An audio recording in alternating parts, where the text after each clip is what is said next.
Okay, so today, actually, we're not talking about that. We're not really talking about a relationship thing. We're talking about a real life thing. And he has got something that is just griping his butt. I mean, like, it's got him a raw butthole over here, okay? So, you want to tell us what it is? So, youth sports, park and rec, okay? So, let's get this straight before I get into this little bit of a rant. There's nobody more competitive than me when it comes to playing sports and stuff. Well, anything. Because I was taught as a kid, and man, this youth sport's so much different nowadays. When they flip the lights on that scoreboard, it's not fun and games no more. It's out there to win. Oh, but 100%. But I'm gonna go two ways on this. There's park and rec. We're gonna do baseball today, okay? Park and rec baseball, and there's travel baseball. Both baseball, two different things. So here's the thing. Should I call out the? I would. So this is. My God, I would. This is where I'm from. This is your platform. Go for Gainesville, Georgia. Gainesville, Georgia. And I'm not 100% on Hall. I grew up in Hall County Park and Rec, so I'm not going to go with that because I haven't seen this in the Hall County as much as I've seen it in the Gainesville Park and Rec. Okay, you have a draft, that's fine, but it's not really a draft, all right? Because you don't really go out there and this team picks this player, this player, this player. No, what you do, what happened in this situation, and I'm not going to call any teams, that's wrong, is you had a draft and you had enough kids that you thought, well, maybe we need to have one more team. So you went into a draft, you didn't have a coach for that one more team you wanted to have. So you decided, well, we'll find a coach right at the last second. Somebody will volunteer. Well, yeah, maybe they did, but at this age, you want them to have fun, but you want them to learn. What age are we talking about? This particular age is 9 years old. So you're looking at the 8 and 9 year old range. Yeah. Yeah. So, and even below that, you want them to learn how to play the game, okay? The fundamentals. We all want to win.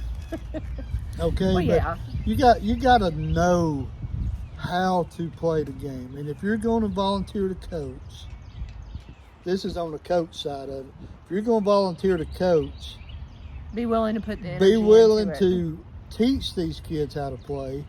And if you got 3 or 4 coaches and you got one coach that wants to teach them how to play, but you got 3 coaches that don't, it's all messed up. But anyway, what it looks like in this league to me is you took, and the teams that you had coaches for, you didn't necessarily stack them, but it almost looks like you made that last team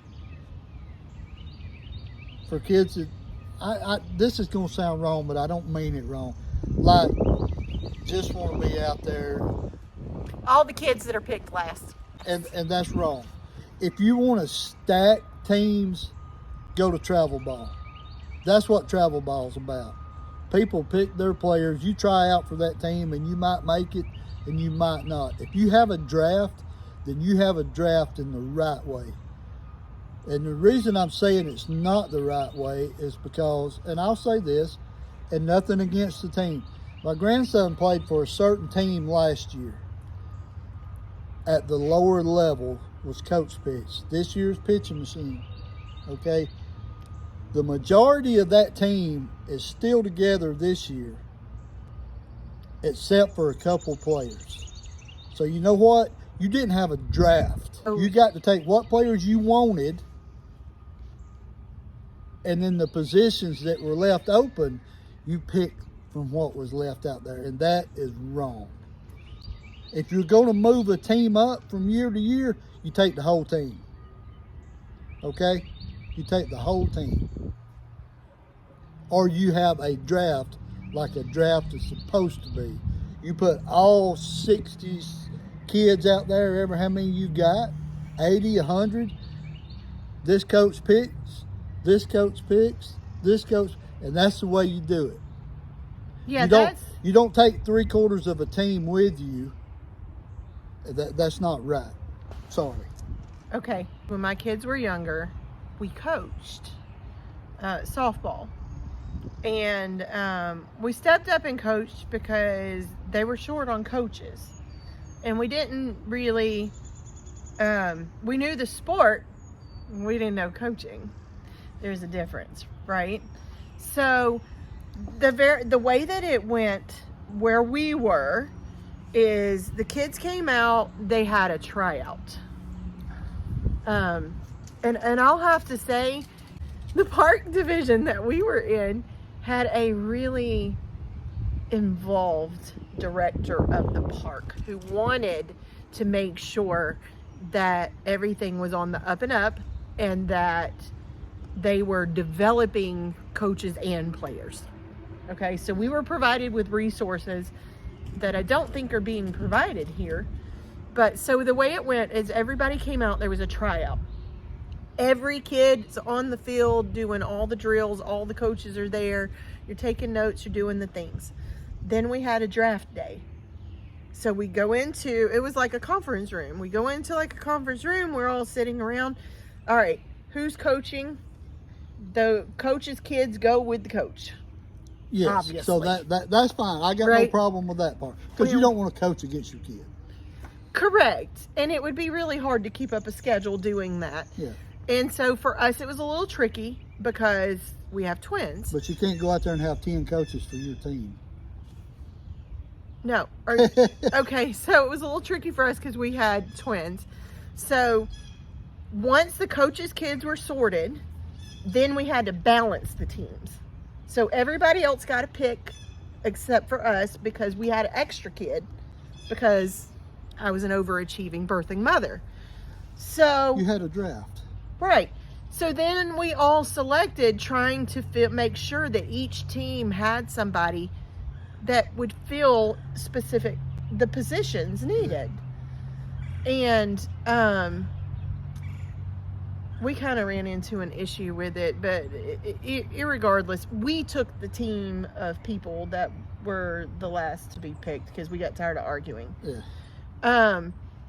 I think what's going on here is they had the draft, like they had the tryouts, it sounds like, and they had the draft, but without that other set of coaches. I'm not 100% sure on that part. I'm not mad that my grandson's not on a certain team. At this age, I want him to be learning. I want him to be learning and doing all the right things, how to do it right, to make him better when he gets closer to the high school level, where he's not going. They're not going to come out here at 9 years old on a pitching machine from the University of Alabama or University of Georgia and say, hey, I want him. He's not winning a scholarship right here or earning one. Absolutely. I want him to learn how to play.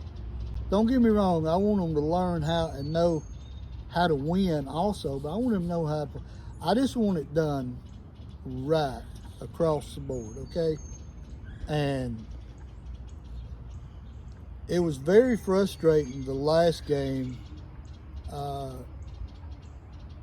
Our coaches weren't very involved in the game. The other team's coaches were overly involved to where it was a little aggravating and frustrating because they kind of done a little mouth running, like, not good sportsmanship. Okay, you got a better team. It wasn't a good influence on the kids, No, honestly. it's not. So, but if you're going to do a draft, what you call a draft, then do it right. I understand the stipulations. There should be a team. This is the max number of coaches, 2, maybe 3. Mm-hmm. That's plenty for Little League. Okay, you can have your kids with you, each team.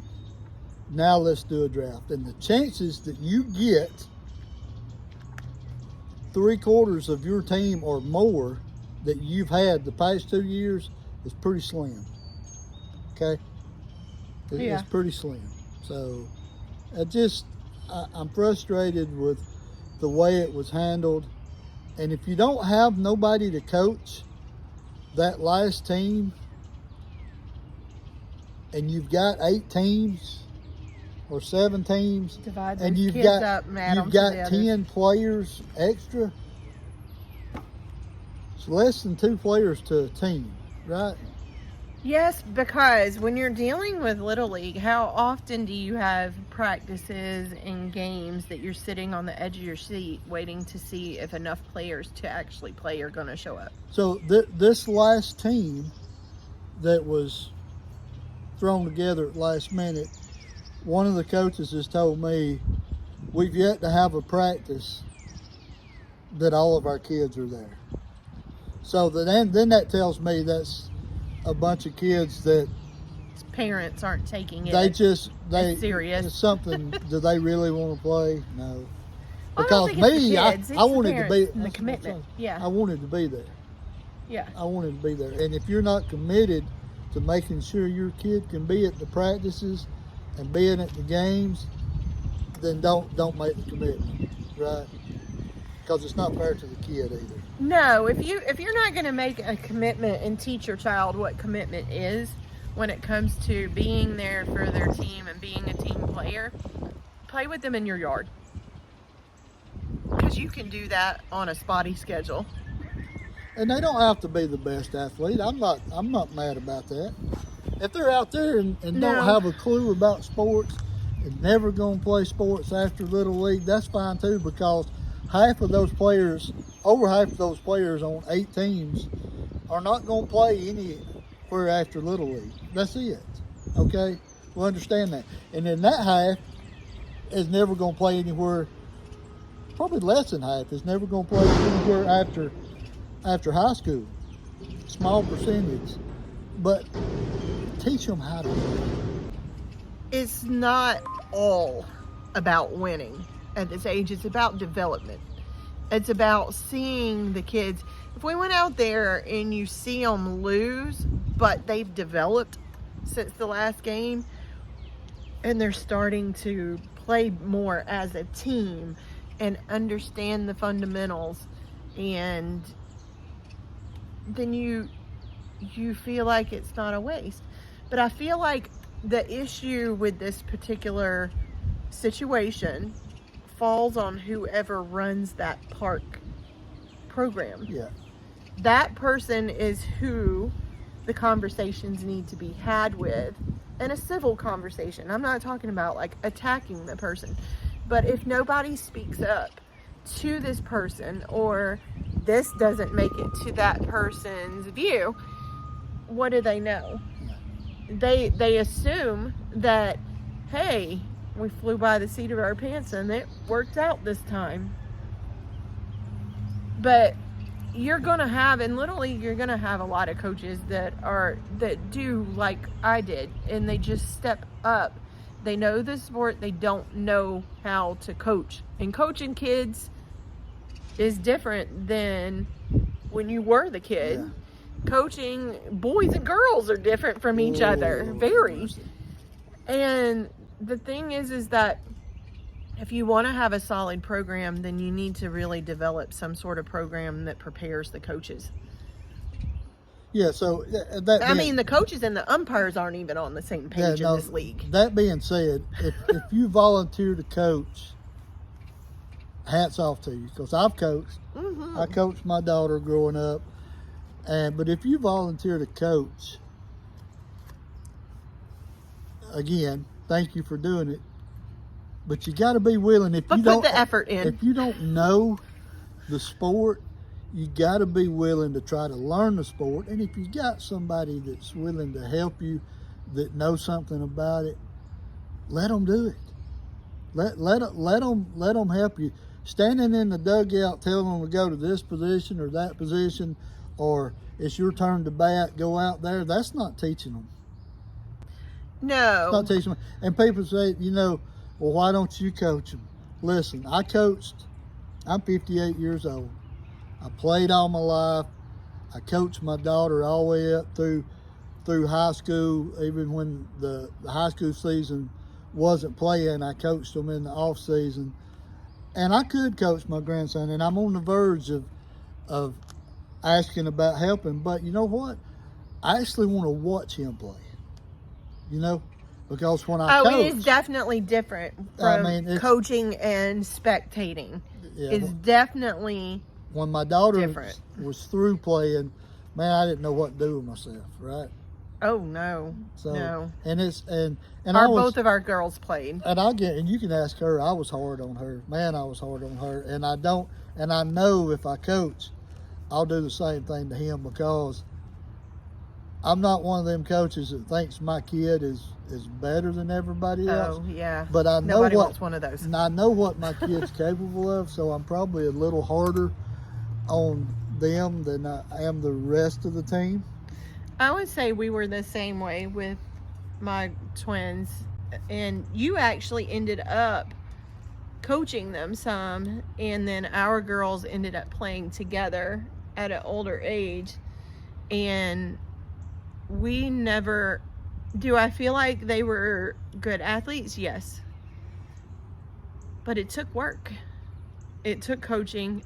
We practiced all the time. But the thing is that we never treated them like it was a talent they were just born with. We treated it as a talent you had to work for. And I think it pays off on their skill level, for sure. But they weren't entitled to anything. And nobody likes that. Nobody, what's it called? Daddy ball. Yeah. No, Called daddy ball. Nobody wants daddy ball either, guys. You can ask anybody that coached with me that I didn't play daddy ball, and then because most of the time they were not really getting on to me, but kind of in between innings or to the side, and say, you're being a little bit hard on her, so that's, but one of the teams that was favored in this non-draft process is a daddy ball team. Well, there's probably several of them. Yeah. And that's, but I hate to rant on them. I just wanted to say as a Park and Rec's division, do a better job. Do a better job. It's not fair to have some decent teams and then one team over here that none of them have a clue, okay? And I'm not saying that's what this situation is. I'm saying this is in general in any Park and Rec's league, anything, anywhere. It's not fair to set these young kids up like that. Well, and I think it's important to recognize that anybody involved in the Parks and Rec outside of administration, they're volunteering their time. So even the person that's like the director of the park, they don't work for the park. They're not getting paid most of the time. They're volunteering their time outside of their regular profession. So what I am saying is, if you are that person, thank you for volunteering that time and putting that effort into it. Make sure that time and that effort is worthwhile by developing a program that's going to withstand building and developing not just the players but the coaches. Because if you develop the coaches, you're going to develop players. And I think, I really think, too, let me hit this. If you have a kid that wants to excel in baseball, because baseball is what we're talking about right now, but it could be all sports, but mostly baseball, because it's where they have multiple teams in the county or in the city. I think travel ball, when they get to a certain age, is the way to go. I personally, I think, this is my opinion, and I've seen this and I've seen it. Professional athletes talk about it. Maybe 12 years old, somewhere along in there, is the age to start travel ball, because I think if you start them, my opinion, and it don't mean nothing to nobody but me, if you start these kids off at travel ball at 7 years old, 6, 7 years old, I just feel like they're going to be burnt out. You may have a good player, but by the time he gets to be a teenager, but like I say, travel ball is where the really competitive is. Rec ball, you pick them fair and you teach them, okay? Travel ball, they're still going to teach them too. I mean, I'm not saying that, but that's where it's all about winning. I feel okay? like rec ball is where you learn and develop your basic skills for the sport, and travel ball is where you take them to the next level. Right. We have played in rec ball before and had a coach, not a parent, a coach, come to me and tell me that my girls were too competitive and that everybody was just having fun. And that was a little hard to stomach. I mean, I'm not gonna lie, it was a little hard to stomach, but I just think it's important to realize what it is you're developing. I mean, okay, obviously, we support a winning team because, hello, all right. But even being Alabama football fans, we don't want to see them go out and play teams that they can just demolish and kill every game. We love the games that are close. We love the games where there's some competition. And that's what happens when you develop. It's the same thing for baseball and for these kids. Nobody wants to see a team that just goes out and kills the other teams because the skill levels aren't matched or they're not learning on the same rate. You want to see a team, you want to see them play good against each other. Yeah. You want to see them be pretty equally matched. And I'll be honest with you, I think that when you've got 4 teams and they're all pretty equally matched, you've had a good draft. Yeah. Well, and I want to I want to see these players when a ball's hit to them, they know where to throw the ball. When they hit the ball, they know to run. They know to throw the ball or to eat it. Yeah, just keep it in front of you. Just basic skills, and I'll go when to tag the ball to player or when to tag the base. One step further too, as going out there a little bit too also, and it's, as parents, do let the coaches coach. But then when you see a situation like we're seeing, it is frustrating when the coaches aren't doing anything. But there's a right way to handle it. Go down and see if you know the game. Go down and see if you can help.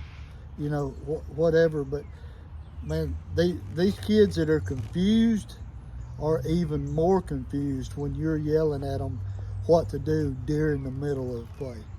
Imagine being out there and a ball hit to you, and then you got 10 people standing around you in a circle, and every one of them telling you to do something different. What are you going to do? You're going to stand there like this, right? Okay, let the coaches do their job. And if they're not, you don't go up to them in the crowd around your kid, around the parents. You talk to them on the side and tell them how you feel in a nice way. You don't have to be an ass. You don't have to be that way. No, there's always a different way to approach it, and unless it's a really desperate situation, during a game is not time to approach it. No. It's not time to address that. Because the kids are already struggling and they're already having a hard time. Now, I did get it. I mean, there was one mom, she was like, I'm going to need you coaches to coach.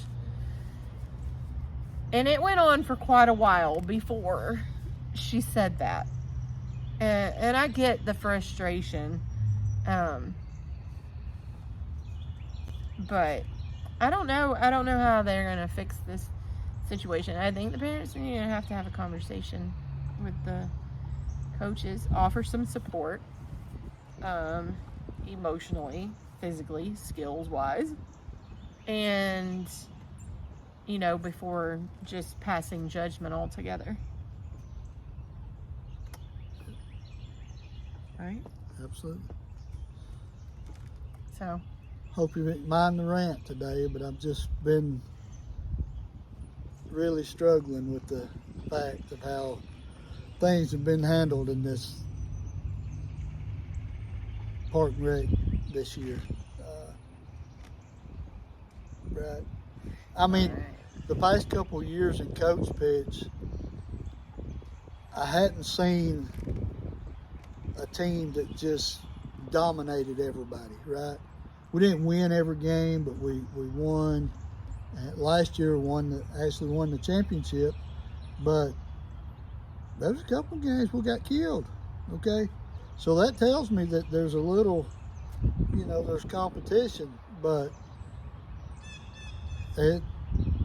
this year, I out of the couple of games I've watched so far, the competition level between the two teams and the one team I'm talking about is not even close, right? And so you need to do it right, okay? Just do it right and teach these kids how to play, all right? Teach them how to play the game. Don't waste their time, your time, and the parents' money. Right. Honestly. Yeah. Thank you. All right. See y'all next time.